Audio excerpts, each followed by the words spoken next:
Hey guys, in today's video, I'm going to be giving you some tips and advice on how to improve your aim in Apex. I've done these types of videos before with different games and they've been received very well, so hopefully you learn a thing or two with the Apex one and you start winning some games, getting some more kills, and having some more fun with the game. But first, I need to quickly say that I play with a custom controller. It is a Battle Beaver controller. It is similar with a Scuff. More people know the name Scuff.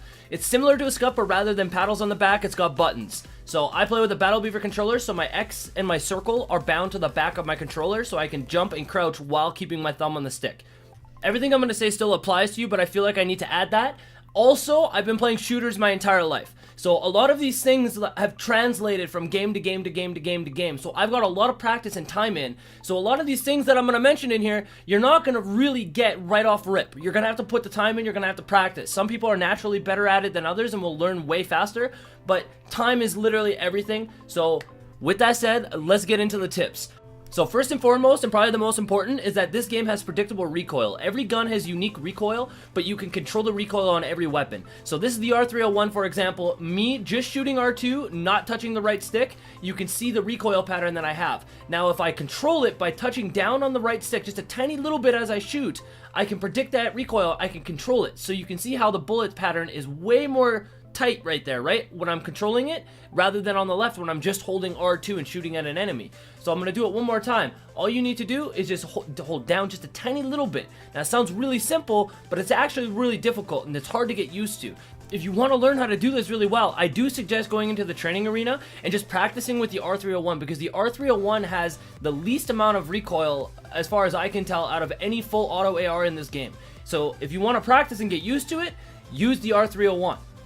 But now I'm going to show you the R99, and as you can see, the R99 has a lot of recoil. If any of you guys have used the R99, you know what I'm talking about. It's got a lot of recoil. So on the left, that's just me holding R2, and then on the right there, what I just did, this is me controlling it.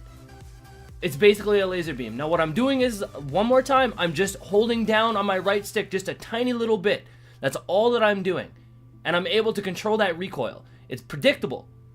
It's very important. It's predictable, so you can learn how to control it. Now, let me show you a way that you can practice this. So, what I'm doing here is I'm using the R99, once again, got a lot of recoil, and I'm picking a little spot in the rocks, okay? You see that little circle? There's like an indent into the rock. I'm shooting on the right just to show you that there's no mods or anything like that, because I saw comments about people saying that I use mods or something. I'm shooting my bullets into the little crevice, the little hole in the wall, and I'm trying to keep all my bullets inside that hole. Now you can do this over and over and over. Just find another little spot, back up, and try to keep all of your shots inside that little hole. Trust me, it sounds very simple, but this is actually really difficult to get used to, because when you hold down, when you're trying to correct your aim, you're trying to control the recoil, sometimes you're going to aim too much. You're going to go down too much and it's going to mess everything up. Or you're not going to do it enough, or you're going to start moving left to right. Everything is going to start messing up. So you can go into the training arena, just aim for these little crevices in the wall, these tiny little circles, and try to keep all of your bullets inside those holes. So one more time, I'm just going to shoot, no correction right there, just to show you guys that I'm not using mods or anything like that. Like I said, in a few other previous videos, there were some comments of people being like, yo, you're totally using a strike pack or a Cronus or something. I'm like, no, no, just holding down on the D-pad or on the right stick a little bit, bud. So that's a way that you can practice it, okay? That's the way you can practice it. Down a little bit on your right stick. Now I'm going to show you real quick. This is a chart of all the recoil patterns in the game. Now, you don't need to memorize this. Just by playing the game, you're going to get used to it. Whenever I pick up a certain gun, I have it memorized. Like, I play the game a lot. So I know what the recoil pattern should feel like on each weapon. And I just accommodate for whatever weapon that I'm using. And soon, after you put in the time, when you practice a lot, you're going to get used to it as well. And you'll be able to do the exact same thing. So that's great and all. That's how you control the recoil patterns. But lots of weapons, you don't have to really worry about that. I'm talking about the wingman. I'm talking about the longbow. I'm talking about the peacekeeper. Guns that have, you shoot once, you shoot again, right? You don't have to control the recoil on it. So for those weapons, there's a special little technique that I used to do when I'm sniping. I used to do this in Call of Duty. I would do this in Overwatch, whatever it is. It's centering. Centering is the single most important thing when you're using these types of weapons. Now, again, this is going to sound really weird. For those of you that have watched my previous guide videos about this aiming stuff, you'll understand it. If you're new, like I said, it's going to sound weird, but bear with me. When I'm aiming with these types of weapons, I'm not focusing on my crosshair and trying to bring my crosshair to the enemy. I'm trying to bring my enemy to my crosshair.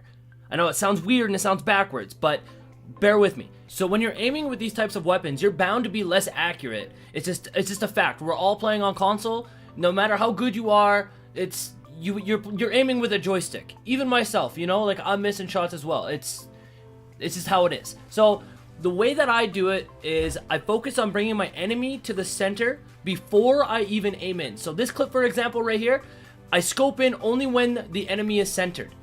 That's the only time that I do it. Now, again, it's subjective because sometimes, like in this clip, I'm sitting there trying to aim on the guy, right? Now, you can tell that I'm aiming with my crosshair. I'm not doing the centering thing.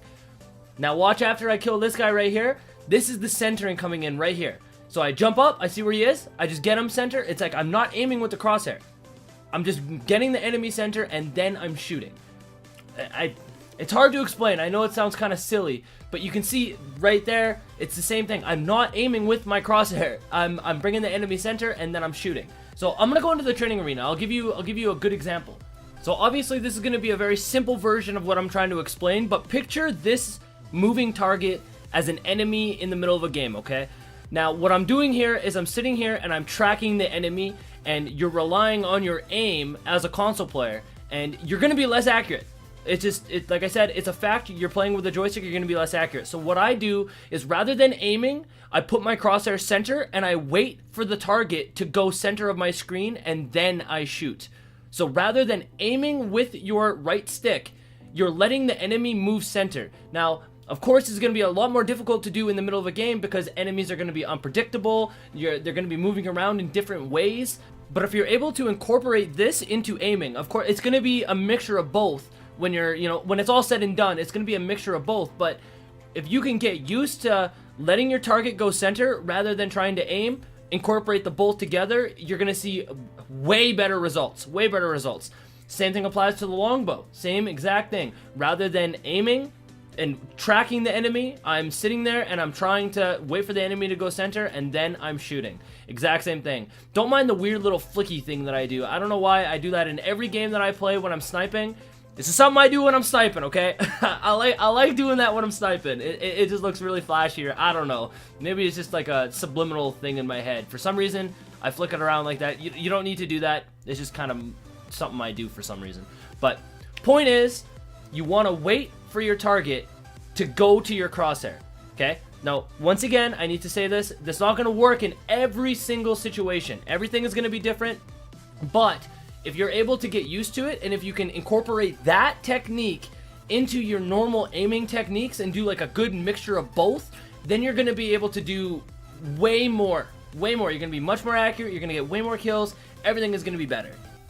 To wrap things up, I want to touch on sensitivity because sensitivity is very, very important. I get asked a lot on stream. I get asked all over the place in the comments. My sensitivity is 6.6, but my sensitivity is something that I'm comfortable with. It's something that I've played with. I've always played on a really high sensitivity in every game that I've played, a lot higher than most. If you find yourself missing shots, you are not consistent, you are not doing as well as you think you should be, turn your sensitivity down. There's no shame in playing on a low sensitivity. I encourage it. As a matter of fact, I encourage playing on a lower sensitivity. The lower your sensitivity is, the more consistent you're going to be, right? And again, you gotta be comfortable with playing on a higher sensitivity. It's not for everybody, and if you want to start turning it up, I recommend turning it up in small increments. Just one notch at a time, slowly turning it up, and as you get used to it, then you can start playing, more and more and more. But that, again, that's only for some people. Some people are used to a high sensitivity. Everybody's different. Everybody's different. Just find something that is comfortable for you, but I encourage you to stay on a lower sensitivity and start working your way up, okay?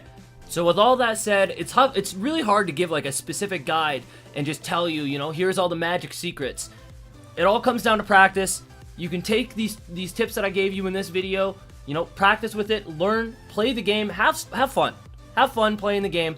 And the more you play and the more time you put into the game, the better you're going to be. That's just a fact. That's just what's going to happen. So it all boils down to time. It all boils down to practice. Everything is situational, especially in a battle royale. But if you incorporate the little techniques that I gave you in this video, you're going to find yourself being a much better player. You're going to be way more consistent. You're going to do way more damage. You're going to be better. You're going to slowly grow. You're going to get better at the game. Everything's going to be good. So anyways, guys, I hope you enjoyed. I hope you did learn something. Let me know in the comment section down below if you have any tips of your own. If you know, little things that you do yourself, you know, let me know. I'm actually curious. So anyways, guys, thank you once more, and I will see you guys on the next video.